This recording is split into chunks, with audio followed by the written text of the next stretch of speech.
Halo sahabat YouTube, seperti biasa buat kalian yang masuk video ini, yang subscribe dan yang like, serta berkomentar, saya doakan semoga sehat selalu, sukses dan berkah. Dan juga buat kalian yang sekarang ini sedang mengejar syarat monetisasi, semoga saja bisa cepatnya bisa mendapatkan syarat monetisasi tersebut. Dan juga buat kalian yang sedang pengajuan monetisasi, semoga saja bisa lancar pengajuannya. Amin.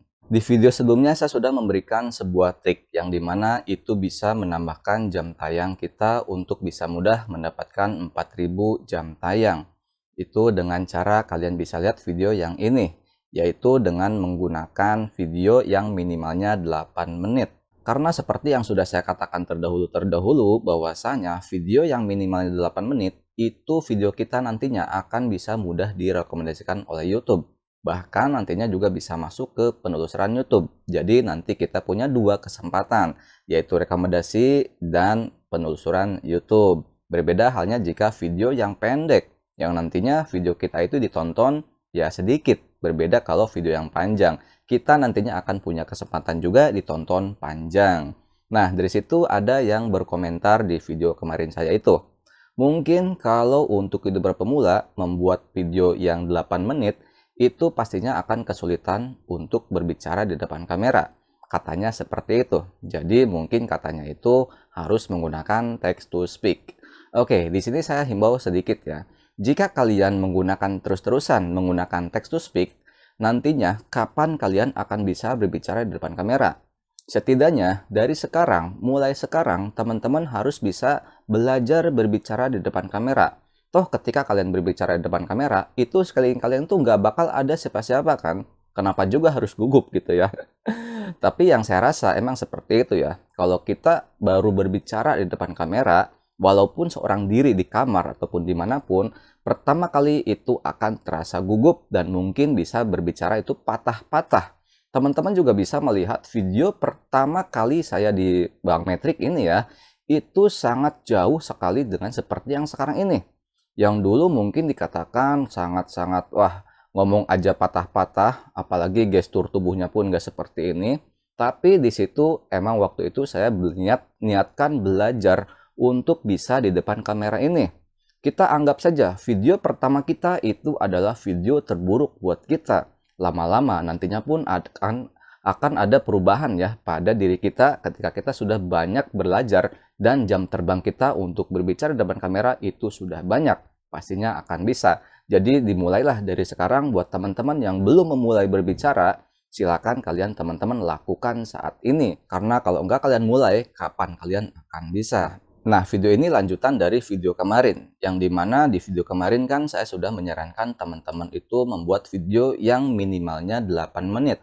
Nah, mungkin bagi YouTuber pasti berpikir, siapa yang akan menonton jika video kita itu 8 menit? Toh kalau kita bikin 3 menit saja, itu penonton tidak akan menonton secara full. Bagaimana kalau yang 8 menit? Baru nonton 1 menit, udah bosan aja gitu ya.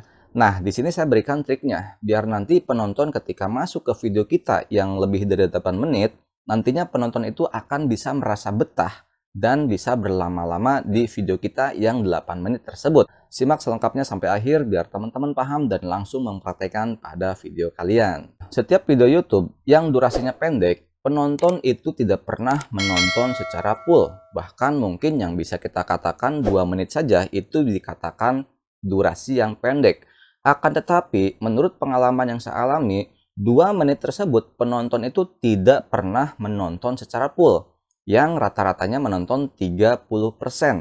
Nah, sekarang kalau kita membuat video yang panjang, nah di situ kita harus memainkan yang namanya segment time, ataupun disebut kalau di YouTube timestamp. Nah, di sini fungsi dari timestamp tersebut itu biar si penonton bisa mengskip sesuai yang sudah kita tentukan.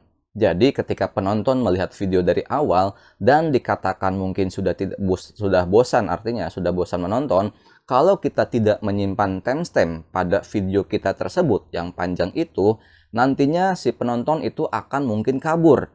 Karena mungkin jika di skip-skip nggak menemukan video yang dia maksud ataupun yang bermanfaat. Padahal kalau kita buatkan timestamp yang sesuai dengan video kita, nantinya si penonton itu akan mudah mengskip video kita dan nantinya penonton tersebut tidak mudah kabur dari video kita. Artinya seperti ini, setiap penonton itu tidak akan mengetahui di durasi mana sih video kita itu yang sangat-sangat bermanfaat ataupun yang sangat intinya. Nah, si penonton itu tidak akan paham. Nah, dari situlah kita harus memberikan paham ataupun memberitahu kepada penonton bahwasannya di setiap durasi ini itu adalah pembahasan inti ataupun pembahasan tambahan ataupun pembahasan apapun. Nah, inilah yang disebut namanya timestamp. Nah, mungkin teman-teman sudah ada yang paham tentang cara membuat timestamp, tapi teman-teman anggap aja nggak paham ya, biar saya bisa melanjutkan tutorial video ini. Karena kalau kalian udah paham, ya udah dong, nggak ada yang nonton nantinya ya. Oke, untuk cara timestamp ini, saya dibantu oleh kembaran saya membahas cara membuat timestamp. Nah, langsung aja saya undang kembaran saya untuk membahas timestamp. Monggo kembaran saya. Oke, kita mulai saja. Bagaimana sih kita bisa membuat segmen pada sebuah video kita? Ada beberapa syarat agar kita bisa membuat segmen pada video kita. Untuk syarat yang pertama, kita harus menuliskan detail pada deskripsi dimulai dari 00.200.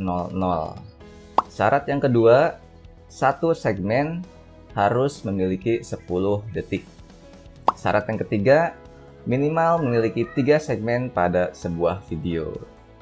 Oke, kita mulai praktekkan. Sebetulnya mudah ya, kita cukup membuat sebuah format pada deskripsi video kita. Pertama, kita cukup buka edit deskripsi video kita. Setelah itu kita kasih format. Ingat format yang pertama atau syarat yang pertama itu harus dimulai dengan 00.200. Nah, di sini saya tuliskan 00.200.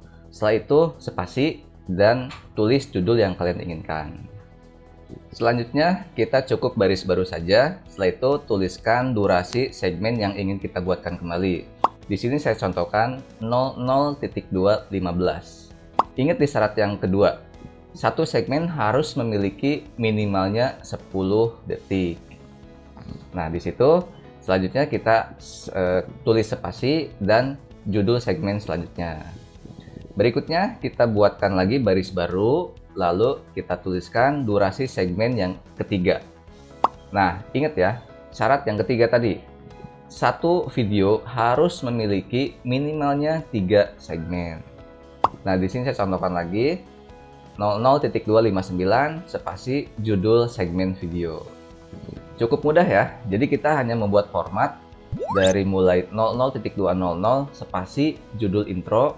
Lalu selanjutnya lagi baris baru, buat lagi segmen selanjutnya, durasi yang ingin kita buatkan, minimalnya 3, maksimumnya boleh kalian bikin berapapun. Terima kasih kembaran saya yang sudah meluangkan waktunya. Nah, itu tadi ya, kembaran saya yang masih imut-imut. Dengan timestamp ini yang saya rasakan itu sangat-sangat manjur untuk menambahkan jam tayang kita.